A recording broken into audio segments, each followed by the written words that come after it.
ഏതായാലുമേ ഈ ഇല കിട്ടിയത് നന്നായി. അവരവരുടെ വീട്ടിൽ നിന്ന് വെട്ടിപ്പറിച്ച് കൊണ്ടുവന്നാന്നേലും നമുക്കൊരു കറി വെക്കാനായല്ലോ. ഇത് നമുക്ക് നല്ല തോരൻ വെക്കണം. എനിക്ക് വലിയ ഇഷ്ടമാണ്, ഇത് അറിയാമല്ലോ.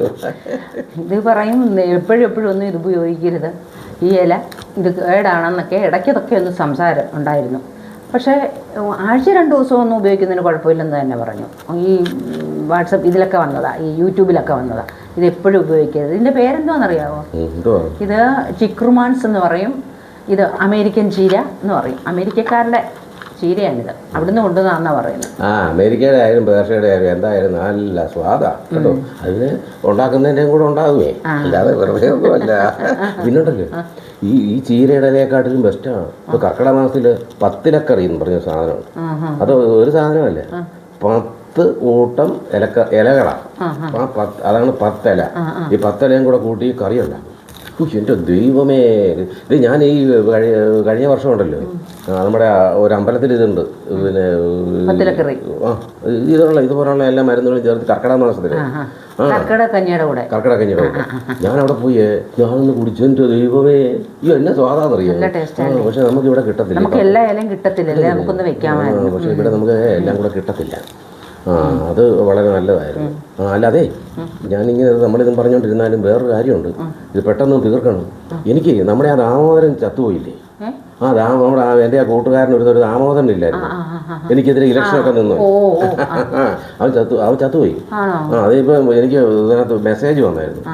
ഇത് അപ്പോൾ ഞാൻ എന്ത് ചെയ്യുന്നറിയാം, ഞാൻ സർവരെയും അറിയിച്ചു.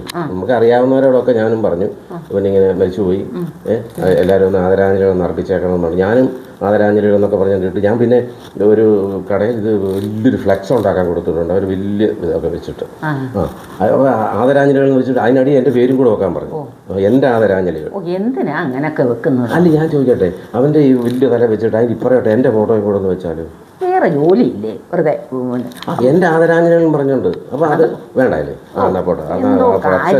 ആ ഫ്ലെക്സ് വലുതാക്കി ഉണ്ടാക്കിയോന്ന് ഇവരെ വിളിച്ച് നീ ചോദിക്കണം. എന്നാലും ഉണ്ടല്ലോ അവൻ്റെ ആ മരണം ഒരു വലിയ നഷ്ടമായി, എനിക്ക് വലിയ പ്രയാസമായി പോയിട്ടോ. പക്ഷെ ഇങ്ങനല്ലല്ലോ കഴിഞ്ഞ ആഴ്ച പറഞ്ഞത്.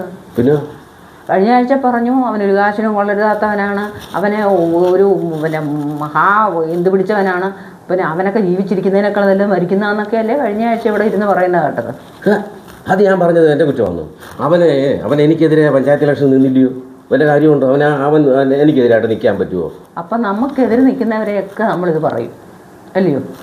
അല്ല പിന്നെ അതിന് അന്നേരം ഇലക്ഷൻ ജയിക്കാൻ വേണ്ടി ഇങ്ങനെയൊക്കെ പറയും. അത്രേ ഉള്ളൂ. അങ്ങനൊന്നും ആവരുത്. ഞാനൊന്ന് പറഞ്ഞു പോയി. വലിയ വലിയ ആളുകൾ, രാഷ്ട്രീയ നേതാക്കളും മന്ത്രിമാരും ഒക്കെ മരിച്ചു കഴിയുമ്പോൾ അവരൊക്കെ നാടെന്തുമാത്രം കൊള്ളയടിച്ച് ജനങ്ങളെ വഞ്ചിച്ചൊക്കെ ജീവിച്ചവരാ. അന്നേരം ഈ മറ്റുള്ളവർ പറയും ഇവനൊക്കെ നാടിന് ശാപമാണ്, ഇവനൊക്കെ ചത്തുപോയാലേ നാട് രക്ഷപ്പെടത്തുള്ളൂ എന്നും പറഞ്ഞുകൊണ്ട് എന്തെല്ലാം പറഞ്ഞ് അതിനുശേഷം ചത്ത് കിടക്കുമ്പോൾ അവിടോട്ട് വലിയ റീത്തുമൊക്കെ ആയിട്ട് ചെന്ന് ദുഃഖമൊക്കെ അഭിനയിച്ച് റീത്തുമൊക്കെ വെച്ചേച്ചൊരു ഇറക്കമുണ്ട് ഇവരുടെയൊക്കെ. അപ്പോൾ അതിനൊരു കുഴപ്പമില്ല. ഈ പാവം പിടിച്ച ഞാനൊന്ന് പറഞ്ഞു പോയപ്പോഴത്തേക്ക് അതിന് വലിയ കുഴപ്പമാണ്. ഈ നേതാക്കളെ ആ ജീവിച്ചിരുന്നപ്പം ഒരു 1/4 പൈസയ്ക്ക് മനസമാധാനം കൊടുത്തിട്ടില്ല, നിത്യവും ആരോപണമായിരുന്നു. ചത്ത് കഴിഞ്ഞപ്പോഴോ നാടിന് നഷ്ടമാണേ എന്നും പറഞ്ഞുകൊണ്ടൊക്കെ എന്തൊക്കെയായി പറഞ്ഞത്. എല്ലാവരും അങ്ങനൊന്നുമല്ല, എല്ലാവരെയും അടച്ചു പറയേണ്ട കാര്യമില്ല. 100-ൽ 90% അങ്ങനെ 10% നല്ല ആൾക്കാരും ഉണ്ട്, സത്യസന്ധമായി നല്ല കാര്യങ്ങൾ ചെയ്യുന്നതും. അവർ ഇപ്പോൾ പിന്നെ അഭിനയമൊന്നുമല്ല കരയെടുക്കുകയൊക്കെ ചെയ്യുന്നത്, അവർ ആത്മാർത്ഥമായിട്ട് ചെയ്യുന്നവരായിരിക്കും. അത് നമുക്കറിയാൻ പറ്റത്തില്ല അതെങ്ങനെയാണെന്നുള്ള. ഇപ്പോഴത്തെ ആത്മാർത്ഥതയും സ്നേഹവും ഒന്നും നമുക്ക് പറയാൻ പറ്റത്തില്ല. വേറൊരു കാര്യമുണ്ട്, മറ്റുള്ള രാഷ്ട്രീയക്കാരുടെയും നേതാക്കളുടെയും ഒക്കെ കാര്യം പോട്ട് സ്വന്തം മക്കളങ്ങനെ അച്ഛനും അമ്മയും മാതാപിതാക്കളൊക്കെ ജീവിച്ചിരിക്കുമ്പം സമാധാനം കൊടുക്കത്തില്ല, നല്ല ആഹാരം കൊടുക്കത്തില്ല, ശുശ്രൂഷിക്കത്തില്ല.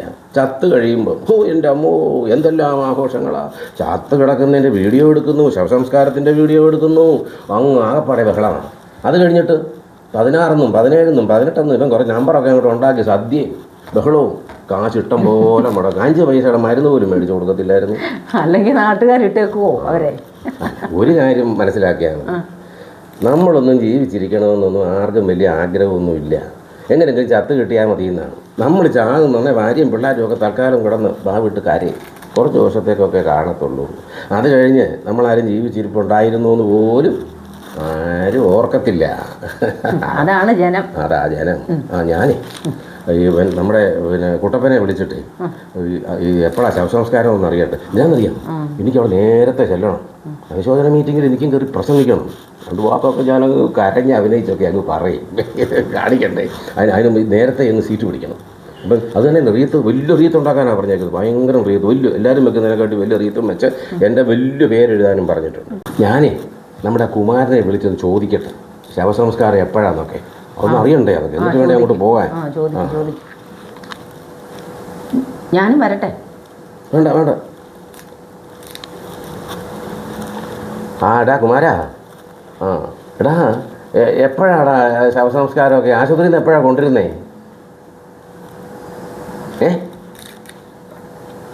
പോടാ അവിടുന്ന്. എടാ ഇങ്ങനെ ഇതെന്തൊരു ഏർപ്പാടാ?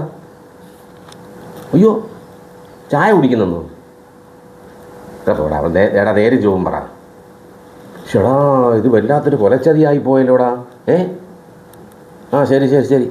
ഇതേ അത് കുഴപ്പമായി. അവൻ മരിച്ചില്ലെന്ന്. അവൻ ആശുപത്രി കിടക്കുന്നേ ഉള്ളൂ, വെന്റിലേറ്ററിലാണെന്ന്. ഇതുവരെ മരിച്ചിട്ടില്ല. ചുമ്മാ ആളുകൾ പറഞ്ഞ് പരത്തിയതാ. ഇത് ആർക്കായിരുന്നു പുള്ളിയെ കൊല്ലാൻ ഇത്ര ധൃതി? ഞാനും എത്രയോ പേരോട് പറഞ്ഞെന്നറിയാമോ, മരിച്ചു പോയെന്ന് പറഞ്ഞു, ആദരാഞ്ജലികളും പറഞ്ഞുകൊണ്ട്. സാധാരണ വെന്റിലേറ്ററിൽ കിടക്കുന്ന ആൾക്കാരുടെ ആരോഗ്യത്തിന് വേണ്ടിയിട്ട്, അസുഖം മാറാൻ വേണ്ടി എല്ലാവരും പ്രാർത്ഥിക്കണേന്നും പറഞ്ഞുകൊണ്ട് വാട്സപ്പ് ചെയ്യുന്നത് എല്ലാവരും അങ്ങനെ ഒരു ഇതിടും. ഇതിപ്പം മരിച്ചു എന്നും പറഞ്ഞുകൊണ്ട് ഞാൻ ആദ്യമായിട്ട് ഇത് എന്തൊരു ജനമാണോ എന്തോ. എൻ്റെ ദൈവമേ, എന്നാ ചെയ്യാനാ? എല്ലാവരും കൂടെ ജീവിച്ചിരിക്കുന്നവരെ പോലും ആരോപണങ്ങൾ പറഞ്ഞ് കൊല്ലുന്ന നാടാ.